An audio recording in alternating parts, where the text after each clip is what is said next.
साथ ही आप मौजूद रहिएगा। अदम एतमाद से मुतल्लिक डिप्टी स्पीकर की रूलिंग कलअदम करार अदालत ने अज खुद नोटिस केस निपटा दिया। मुख्तसर फैसला सुना दिया गया है, तफसीली फैसला बाद में आएगा। फैसला मुतफिका है। चीफ जस्टिस की जानिब से ये रिमार्क्स आना शुरू हुए हैं। आपको इस वक्त आगाह कर रहे हैं इस अहम खबर के हवाले से। अदालत अदम एतमाद से मुतल्लिक डिप्टी स्पीकर की रूलिंग कलअदम करार अदालत ने अज खुद नोटिस केस निपटा दिया। मुख्तसर फैसला, तफसीली फैसला बाद में आएगा। जी हाँ, रूलिंग आइन से मुतसादिम करार दे दी गई है और सुप्रीम कोर्ट ने मुख्तसर फैसला सुना दिया है। सुप्रीम कोर्ट ने डिप्टी स्पीकर की रूलिंग गलत करार दे दी है। सुप्रीम कोर्ट के 5 रुकनी लार्जर बेंच ने अपना फैसला सुना दिया है। तफसीली फैसले का इंतजार किया जाएगा, लेकिन मुख्तसर फैसले में यही कहा गया है कि डिप्टी स्पीकर कासिम सूरी की रूलिंग आइन के मुनाफी है और इस रूलिंग को मुस्तरद करते हैं। इस रूलिंग को कलअदम करार दिया गया है। आज सबकी नजरें अदालत पर लगी हुई थी और अब बिल आखिर जजेस ने यह फैसला सुना दिया है और उसमें यही बात सामने आई है कि डिप्टी स्पीकर कासिम सूरी की जो रूलिंग थी वो कलअदम करार दे दी गई है। और अब देखना यह है कि मजीद इस पर क्या सूरत हाल बनती है। सुप्रीम कोर्ट के अंदर यह फैसला सुनाया जाना था और बिल आखिर 5 रुकनी जॉर्जर बेंच ने यह फैसला सुना दिया है। 3 अप्रैल को अज खुद नोटिस लिया गया था सुप्रीम कोर्ट की जानिब से डिप्टी स्पीकर कासिम सूरी की रूलिंग के हवाले से जो नेशनल असेंबली में इजलास हो रहा था उस पर। उसके बाद कई दिन ये समाअत चलती रही और आज मुख्तसर फैसला सामने आया है जिसके मुताबिक डिप्टी स्पीकर कासिम सूरी की रूलिंग कलअदम है। ऑपोजिशन को बड़ा रिलीफ। अदम एतमाद से मुतल्लिक डिप्टी स्पीकर की रूलिंग गैर कानूनी करार असेंबली की कर दी गई है। अदम एतमाद से मुतल्लिक डिप्टी स्पीकर की रूलिंग गैर कानूनी करार दी गई है। कौमी असेंबली बहाल कर दी गई है। आपको इस वक्त अहम फैसले मुझसे मुतालिक तफसीलात से आगाह कर रहे हैं, जहां पर असेंबली की तहलील खत्म कर दी गई है। रूलिंग के बाद तमाम इकदामात कलअदम करार, कौमी असेंबली बहाल कर दी गई है। अदम एतमाद से मुतल्लिक डिप्टी स्पीकर की रूलिंग गैर कानूनी करार। ऑपोजिशन को बड़ा रिलीफ। अदम एतमाद से मुतल्लिक डिप्टी स्पीकर की रूलिंग गैर कानूनी करार। अदम एतमाद से मुतल्लिक डिप्टी स्पीकर की रूलिंग कलअदम करार। अदालत ने अज खुद नोटिस केस निपटा दिया और महफूज फैसला सुना दिया गया है। विफाकी काबीना बहाल कर दी गई है।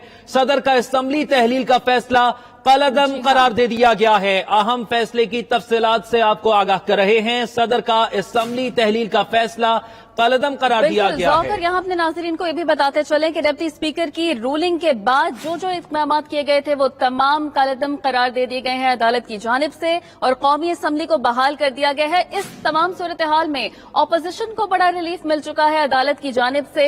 ऑपोजिशन ने भी अदालत में दरखास्त दायर की थी और अज खुद नोटिस भी लिया गया था अदालत की जानिब से 3 अप्रैल को कौमी असेंबली में जो कुछ भी हुआ उस पर। उसके बाद मुल्क में एक शदीद आईनी बहरान की सी सूरत हाल पैदा हो गई थी और अब इस मामले को क्लियर करने के लिए अदालत की तरफ रुजू किया गया था और अदालत की जानिब से मुख्तसर फैसला यह आया है कि डिप्टी स्पीकर कासिम सूरी की रूलिंग कलअदम है। कौमी असेंबली बहाल कर दी गई है। सदर की जानिब से वजीर आजम की एडवाइस पर जो असेंबलियां तहलील की गई थी उस तमाम इकदाम को रिवर्स कर दिया गया है और कौमी असेंबली बहाल कर दी गई है। अदम एतमाद पर वोटिंग होगी, ये फैसला सुनाया गया है। अदम एतमाद पर वोटिंग के हवाले से फैसला सुना दिया गया। सुप्रीम कोर्ट के बाहर नून लीगी कारकुनों की नारेबाजी भी जारी है। आपको इस वक्त आगाह कर रहे हैं स्पीकर इजलास फौरी बुलाकर अदम एतमाद पर वोटिंग कराई जाए। फैसले में यह कहा जा रहा है सुप्रीम कोर्ट का अहम फैसला आते ही सुप्रीम कोर्ट के बाहर इस वक्त नून लीगी अरकान जो है वो नारेबाजी कर रहे हैं। हुसैन अहमद हमारे साथ मौजूद हैं। हुसैन अहमद आगाह कीजिएगा, अहम फैसला सामने आ गया, तफसीलात से आप आगाह कीजिएगा।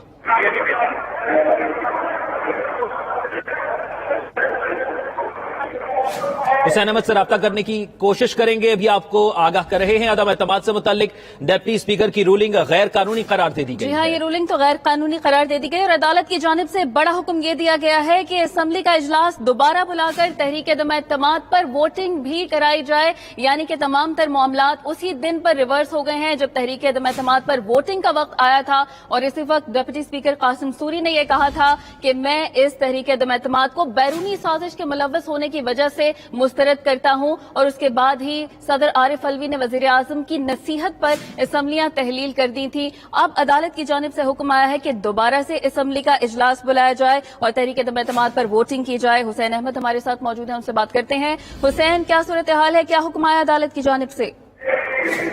जी बिल्कुल, ये काफी बड़ा वो फैसला है। सरप्राइज भी है। अदम एतमाद पर वोटिंग जो है वो दोबारा होगी, फैसले में कहा गया है और स्पीकर इजलास फौरी बुलाकर अदम एतमाद पर वोटिंग कराएं।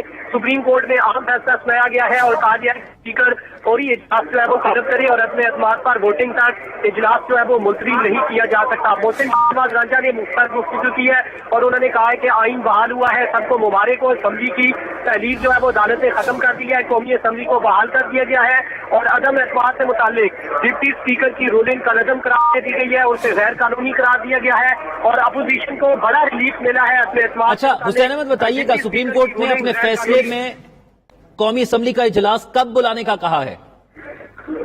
जी देखिए, फौरी का लफ्ज इस्तेमाल किया गया है और कहा गया है कि स्पीकर जो है फौरी तौर पर इजलास तलब करे और अदम एतमाद पर जो है वो वोटिंग कराए और तमाम जो स्पीकर का डिप्टी स्पीकर का जो फैसला था वो तकरीबन तमाम रिवर्स हो गया है और रूलिंग के बाद तमाम इक़दाम जो है वो कलअदम करार दे दिए गए हैं और दूसरी जानिब जो वज़ीर आज़म की एडवाइस पर जो असम्बली को तहलील किया गया था उसे भी कलअदम करार दे दिया गया है और साथ साथ सुप्रीम कोर्ट की जानिब से वफाकी काबीना को भी जो है वो बहाल कर दिया गया है और अदालत ने खुद नोटिस केस जो है वो निपटा दिया है। मुख्तर फैसला जो है वो जारी किया गया है, भी बहाल हो गई। अच्छा हुसैन, हमने देखा कि फैसला आने से कबल ही अपोजिशन रहनुमाओं ने मुख्तलिफ शहरों में जश्न भी मनाना शुरू कर दिया था, तो क्या हुकूमती मौक़िफ़ भी सामने आया है इस फैसले के बाद? जी देखिए, यहाँ पर जो है सुप्रीम कोर्ट में इस वक्त फवाद चौधरी मौजूद है, उनसे हमारी मुख्तर बात हुई है। वो इस उम्मीद से थे कि शायद इलेक्शन जो है अदालत कह दे कि इलेक्शन करवाए जाएंगे, लेकिन अब उसके बरक्स हुआ है क्योंकि अदालत की जानिब से जो डिप्टी स्पीकर की जो रूलिंग थी उसे बाकायदा रिवर्स कर दिया गया है, कलअदम करार दे दिया गया है। असम्बली जो है वो बहाल कर दी गई है, स्पीकर को ऑर्डर जारी कर दिया गया है कि तो फिल फॉर इजलास जो है वो बुलाएं और अदम एतमाद पर जो है वो वोटिंग कराए। अब स्पीकर की जानिब से जो है वो ये अब देखना है कि वो इजलास जो है वो कब बुलाते हैं। ताहम अदम एतमाद कामयाब हो तो फौरी नए वज़ीर आज़म का इलेक्शन जो है वो करवाया जाए, ये भी फैसले में कहा गया है। जबकि ये भी कहा गया है कि स्पीकर तहरीक अदम एतमाद निपटाने तक इजलास मौखर नहीं कर सकेंगे। आर्टिकल 63A पर अदालती फैसले का कोई असर जो है वो नहीं पड़ेगा। अदालती अहकामात पर फौरी अमल दरामद जो है वो किया जाए, फैसले में कहा गया है और साथ साथ मुख्तर फैसले में ये भी कहा गया है कि अदम एतमाद कामयाब हो तो नया वज़ीर आज़म मुंतखब किया जाए। जी ठीक है, हमारे साथ ही आप मौजूद रहिए हुसैन अहमद, अपने नाज़रीन को इस फैसले की तफसीलात के हवाले से आगाह करेंगे। सुप्रीम कोर्ट के 5 रुकनी बेंच ने मुतफ़िक़ा फैसला दिया कि डिप्टी स्पीकर की 3 अप्रैल की रूलिंग और कौमी असम्बली को तहलील करना आइन से मुतसादिम था, जिसके बाद सुप्रीम कोर्ट ने कौमी असम्बली बहाल कर दी है। जबकि ये खबरें भी सामने आ रही हैं कि सुप्रीम कोर्ट ने अपने फैसले में कहा है कि कौमी स्पीकर कौमी असम्बली का इजलास 9 अप्रैल को बुलाएं। Chief justice of Pakistan justice Umar Ata Bandial की सरबराही में 5 रुकनी बेंच ने इस अहम तरीन केस की समाअत की, जिसमें जस्टिस एजाजुल हसन, जस्टिस मुनीब अख्तर और दीगर शामिल थे। अपने नाज़रीन को ताजा तरीन सूरत हाल के हवाले से इस वक्त आगाह कर रहे हैं। स्पीकर तहरीक अदम एतमाद निपटाने तक इजलास मौक़िफ़ नहीं कर सकेंगे, ये फैसला किया गया है। अदम एतमाद कामयाब हो तो फौरी नए वजीर आजम का इलेक्शन कराया जाए। आर्टिकल 63A पर अदालती फैसले का कोई असर नहीं पड़ेगा। तारीख का कौमी असम्बली का इजलास 9 तारीख को बुलाने का फैसला किया गया है। हुकूमत किसी सूरत अरकान को वोट डालने से नहीं रोक सकती, अदालती फैसले में यह कहा गया है। जबकि फैसले में यह भी कहा गया कि अदम एतमाद कामयाब हो तो नया वजीर आजम मुंतखब किया जाए, जबकि स्पीकर अदम एतमाद पर